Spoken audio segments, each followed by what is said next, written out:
Governor Doug Burgum, North Dakota. We've never spoken, have we, sir? Mark, it's great to be with you. Thanks for having me on. I don't think we've ever spoken.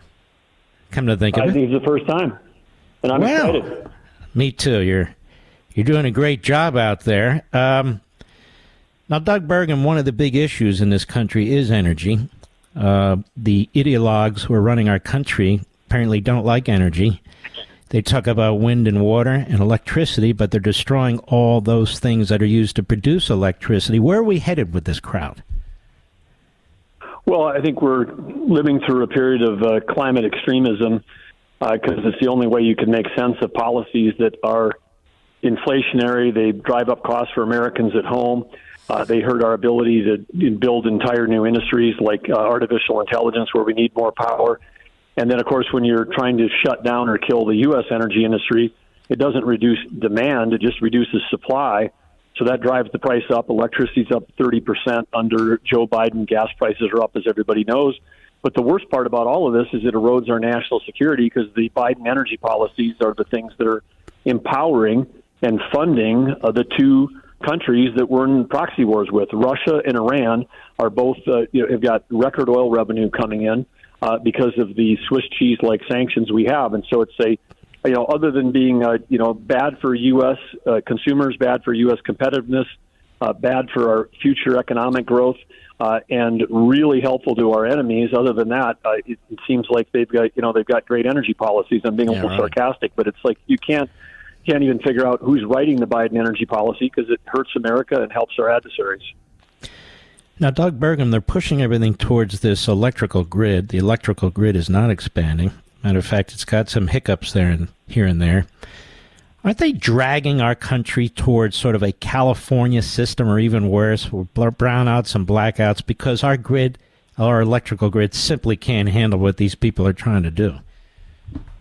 No, I mean there's no common sense about the policies where they're artificially stimulating demand through subsidies for electric vehicles, rules and regulations at the federal and some state level that say you can't have a gas stove, it's got to be an electric stove, federal mandates about buildings having to go all electric. So they're artificially stimulating demand through trillions of dollars of subsidies where it's not tax and spend, it's borrow the money from our adversaries and spend the money here around, again, an ideology to do that. And then then there's another agency. At the same time, we're stimulating artificial demand. There's other agencies that are saying you've got to shut down baseload electricity in this country because we're concerned about the environmental effects of that. And so we've got simultaneously the same government lowering supply and then subsidizing demand. And then we layer on top of that. I spent 30 years in tech and technology. The computing power of our nation was about 1% of our electrical system went towards computational issues, 1% of the total percentage of power for electrical power. And, now it's climbed over 2%. When AI comes in and is foundational and will change every job, every company, every industry, from healthcare to education to every industry to government, the demand from computing could go from 2% to 10%. We had a fivefold increase. So again, demand is going to go up from real demand, artificial demand.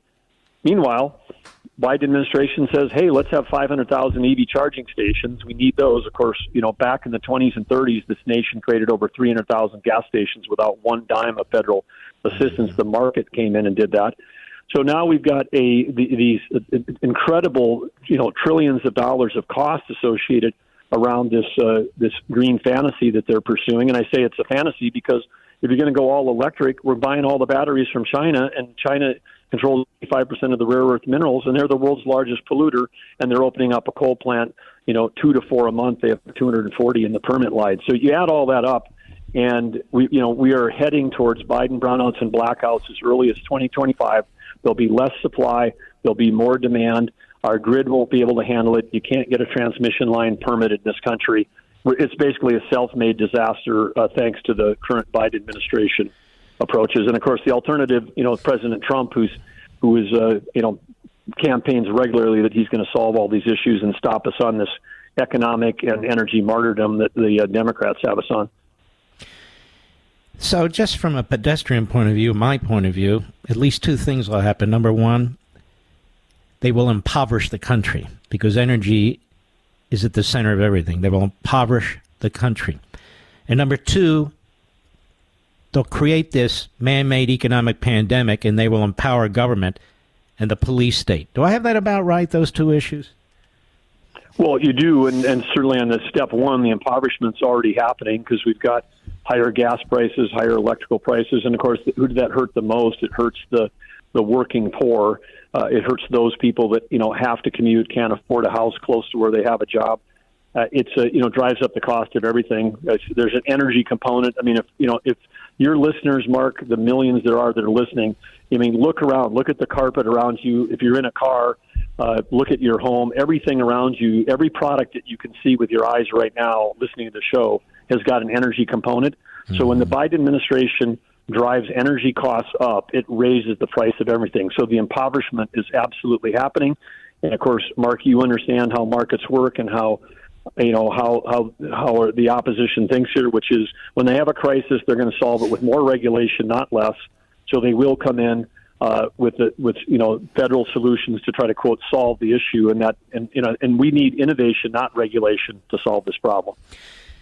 I see the federal government imposing all kinds of rules on the average person, what days they can drive and can't drive, what they can drive, how big their homes can be.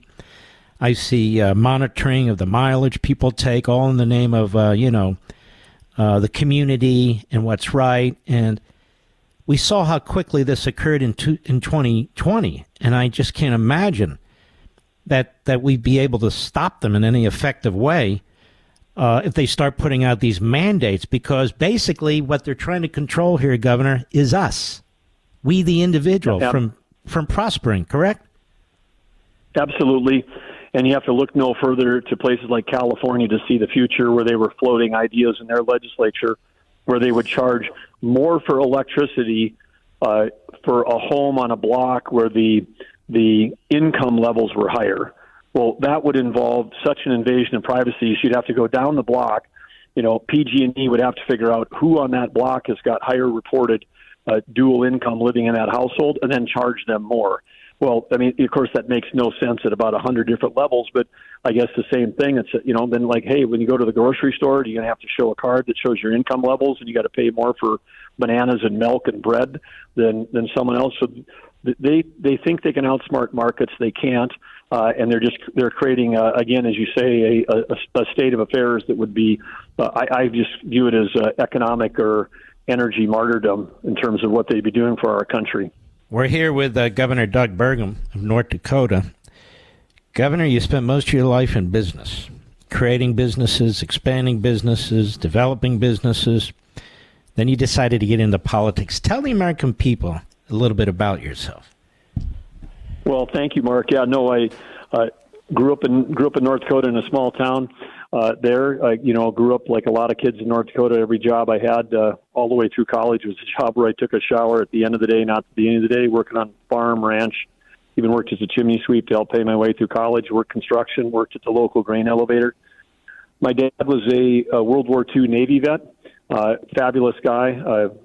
Came down with brain tumor when I was a seventh grader, passed away when I was a freshman in high school, middle of that year. My mom was a stay-at-home mom. She was, school board, church board, active in the community, but she had to go back to work. I understand what economic insecurity looks like for, working mothers with 3 kids. But I wouldn't trade that growing up for anything. I mean, 2 amazing parents that, set me with the kind of small town values of hard work, a place where neighbors help neighbors, and a place that, understood and appreciated how special America is. And then after grad school and college, I was working at, saw my first computer with a VisiCalc early spreadsheet, and I was like, wow, that's going to change the world. I had a small amount of farm acres, dryland wheat farm in North Dakota, not enough to farm myself, but I inherited that from my dad, and I mortgaged it, something you never do. Literally bet the farm, Mark, with that land, and used that as an investment for seed capital for a company called Great Plains Software. And we took that little startup with 10 people, and we were 18 years later, we were an overnight success story. Lots of up and downs like every small business has, but we grew that business to, we had at the time when we got acquired 18 years later, we had 2,000 team members. We had 1,200 in Fargo, 400 rest of North America, 400 rest of the world. I had people and customers, hundreds of thousands of customers around the world in all these countries, people that didn't have the right to vote, didn't have the right to bear arms, didn't have the right to, for freedom of religion. So at a very young age, I got very, a clear understanding that America is really a special place and definitely something worth fighting for. So when they, after completing almost 3 decades in the technology business, creating jobs and building companies, when there was an open seat for governor in North Dakota, ran. And it was the same year that President Trump was running as an outsider. We both got elected for the first time in November of 2016, and it's been an honor to serve the state of North Dakota. Now, you're in the running for vice. I'm not going to ask you a stupid question like, you think you'll make it or something like that. But my question is, you've spent a lot of time with Donald Trump. I take you get along with him very, very well. Otherwise, he wouldn't be considering you as a potential vice president. And when you're around Donald Trump, what are the strengths that you see with Donald Trump? Well, the first thing I would say is, having served as a governor under President Trump and under President Biden, anybody who's a governor in our nation that had a chance to experience that, just like any consumer at home, we've had a chance to see the difference. It's night and day. President Trump's like a beautiful breeze at your back. We were cutting regulation, cutting taxes, free markets, pushing power back to the states. He understands that the states created the federal government, not the other way around.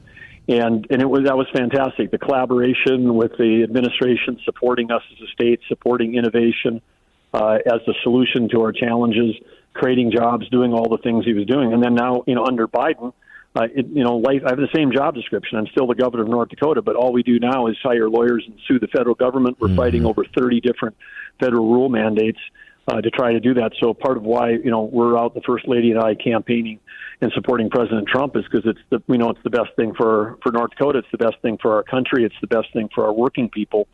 But now, since January, when I've had a chance to spend more time with him, the last administration was like a very professional relationship between a president and a governor. And of course, the First Lady, very engaged in her platform of reducing the shame and stigma of the disease of addiction after she, battled addiction for 2 decades and now has been in recovery and is a, wonderful advocate for that. Now, since January, when we've, endorsed the president after we dropped out of the president race, I endorsed him in 2016, I endorsed him in 2020, now we're endorsing him again this year, to spend this time with him and see him. What are the attributes, Mark? The guy is, I knew tech CEOs, back when we were building companies that worked hard. No one works harder than Donald Trump. This guy has got a schedule. I've been with him when he's, doing 16, 18 hours a day, flying around the country, doing event after event after event. I've seen him. I spent a day with him when he was stuck in the crazy trial in New York.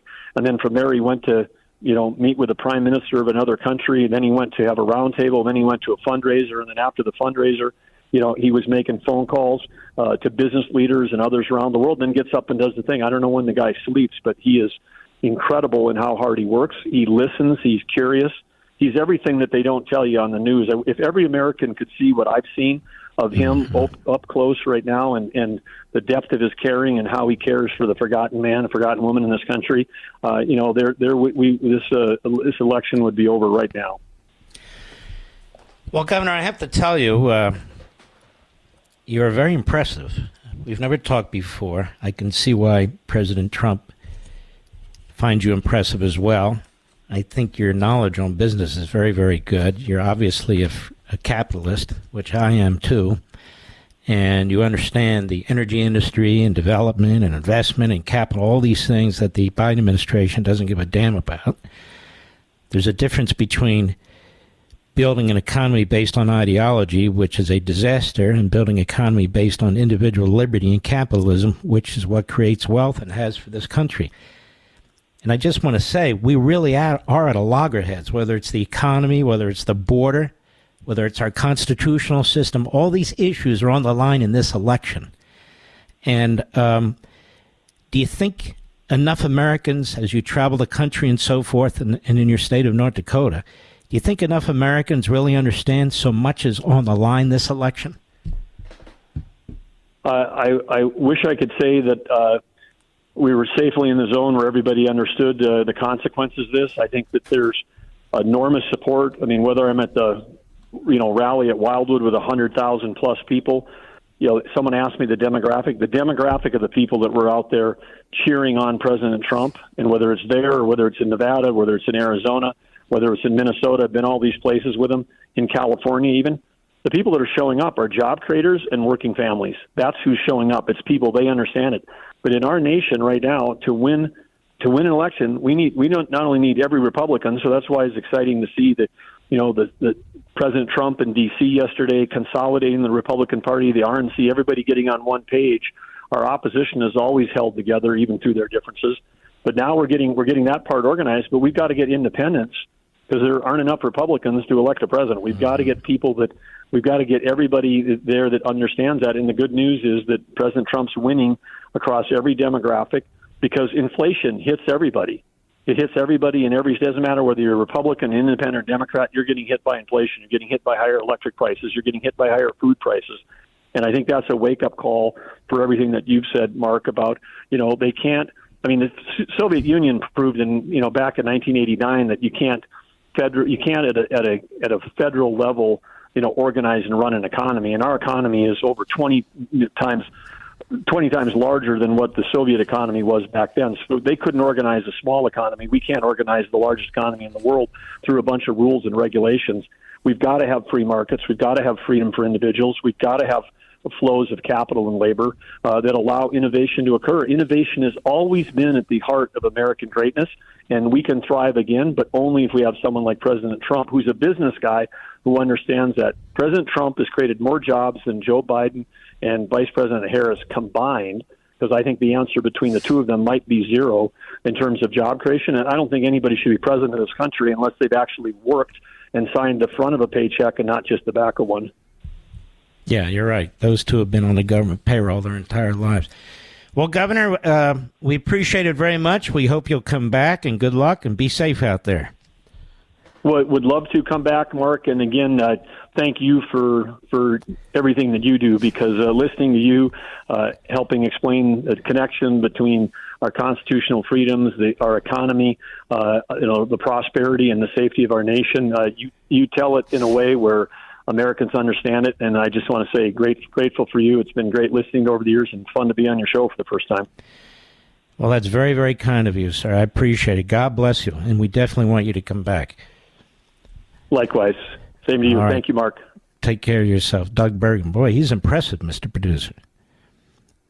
Mr. Producer keeps telling me I like him. I do, too. There's nothing not to like, to be perfectly honest with you.